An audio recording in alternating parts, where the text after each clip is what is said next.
Well, good morning, good afternoon, and good evening, wherever you're listening around the world. A very cold welcome from London in the UK. If you hear any rustling, by the way, I'm wearing two coats. Normally record this at work, but I'm recording it at home today in the studio that I have in an old converted garage where I forgot to turn the heating on before I came out here. And the temperature on the wall says minus 2.2 outside, and it's snowing right now. So I'm freezing, and I'm wearing two coats. Here is today's news about electric cars and the future of transport.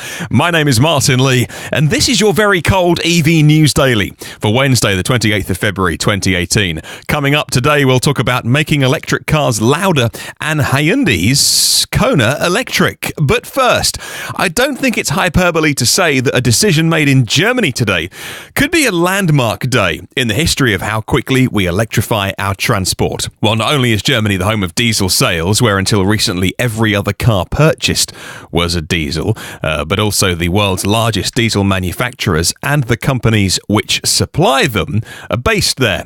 Diesel sales in many countries are already falling off a cliff without electric cars selling quick enough to make up the difference. That's causing huge headaches for the investments that they've made in factories, in tooling, and staff to make the millions of diesel engines, which at the moment buyers no longer want.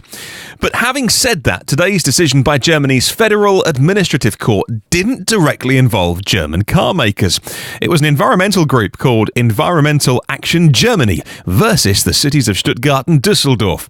There was an initial court ruling, you see, which recognised that pollution levels in those cities was far too high, and that banning cars was the most effective way to improve air quality. It's because of that ruling that the two local states appealed. However, that appeal was dismissed, with the presiding judge Andreas Korbmacher saying bans are generally permissible and can be implemented. So it came down to a question about what's more important, car owners or public health. Now, the European Commission reports that 400,000 people die prematurely annually due to air pollution. The European Union are taking steps to force areas which exceed the legal limits to take action. Although this is a battle over levels of nitrogen dioxide, it doesn't reflect well for either Germany nor its main car makers, as both opposed any form of ban. Well, Germany's Volkswagen is already recovering from a period of extremely bad publicity from Dieselgate and that recent story about emissions tests on animals. They're investing heavily into electric cars and the supply chains involved. However, any kind of resistance to clean up our air quality portrays all car makers as anti-environment, with evidence of nitrogen dioxide causing respiratory disease and premature death. Well, so what's at stake then? And what changes tomorrow after this ruling? Well, initially nothing. So to be clear, all this does is provide a legal background from which individual German municipalities can, and must, form policy to tackle pollution levels. And the quickest way to do that is with diesel bans. And they are now allowed to do that. On a very practical level, driving into city centres could become more difficult as those bans are being enforced on days when pollution goes above the levels that they're allowed. Residual values of diesels are under pressure already. That affects the finance arms of car makers, which lease cars and provide purchase plans. Their businesses are based on the predicted residual values. Well, potentially, some people are calling for those older diesels to be upgraded or retrofitted, and that expense being borne by the automakers. So how do you even start to put a plan into place which identifies which cars are to be banned? And how do you choose the days they'll not be allowed to run? And then how do you enforce it?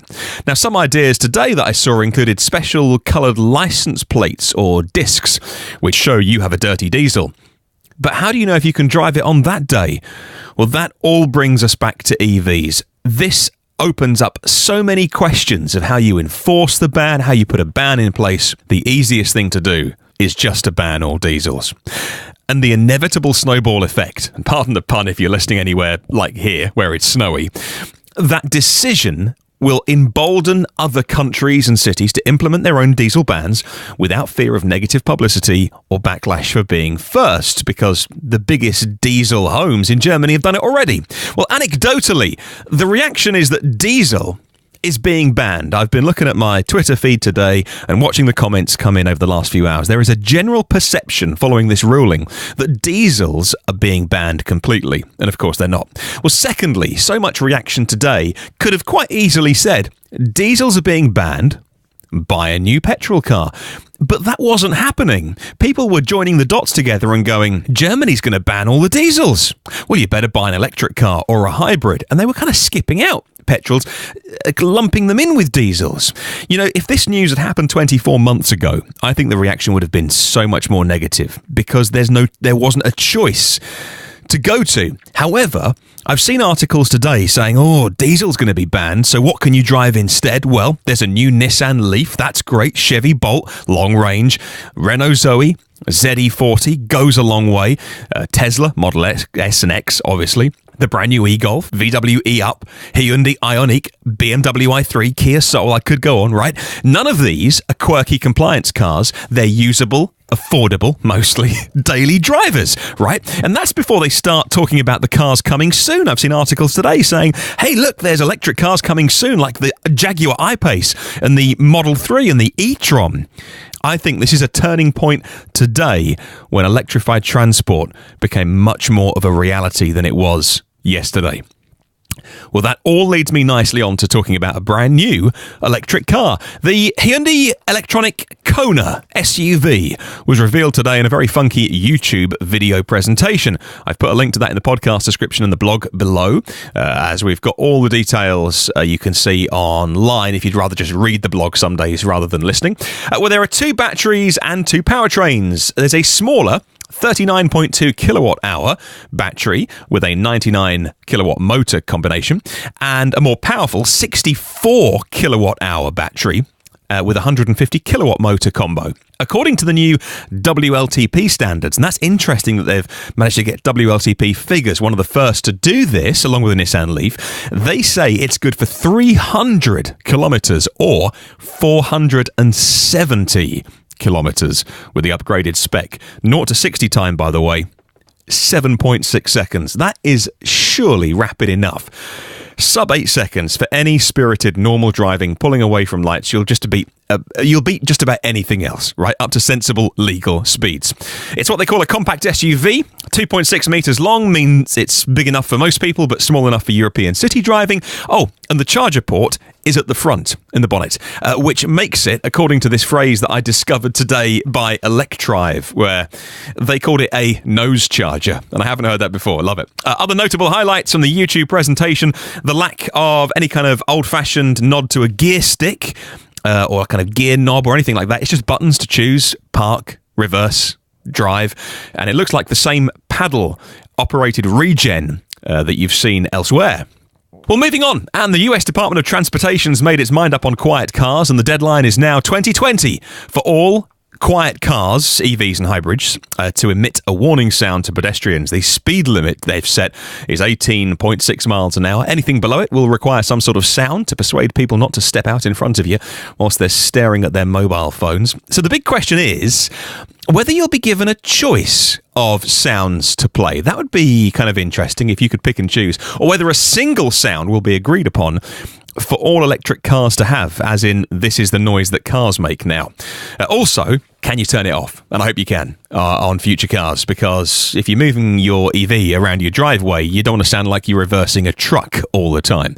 If it's optional, and then it's something that kicks in maybe above 5 or 10 miles an hour, that's all got to be worked out. Well, finally, the BMW iX3 has been seen again, testing in the snow, minus camouflage.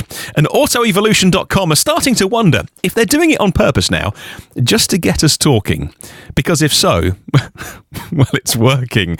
This time, the spy shots, if you can call them that, clearly show a charge port at the front. No fake tailpipes added on this one, so it's clearly an EV, looking like the regular X3 with a few stylized differences otherwise. In terms of size, size, same ballpark as kind of SUV we talked about earlier, a bit bigger than the Hyundai Kona, and a similar, I would say, to the Mercedes-Benz EQC. Now, that's what it's going to be called. It's going to be out in 2020, or at least announced next year, maybe on sale next year in 2019, and it's the 2020 model year. That's going to be the Mercedes premium SUV. I reckon same market for this one, the BMW iX3. Gorgeous looking car.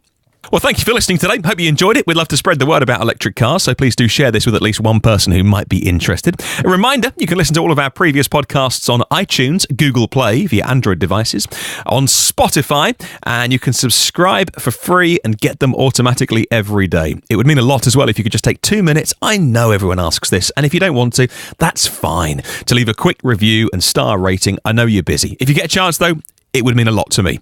You can download our Alexa skill for your Amazon Echo device. Just search EV News Daily in your Alexa app or your Prime app. On Twitter, @EV News Daily. Have a wonderful day. I'm off to go and defrost. I will see you tomorrow.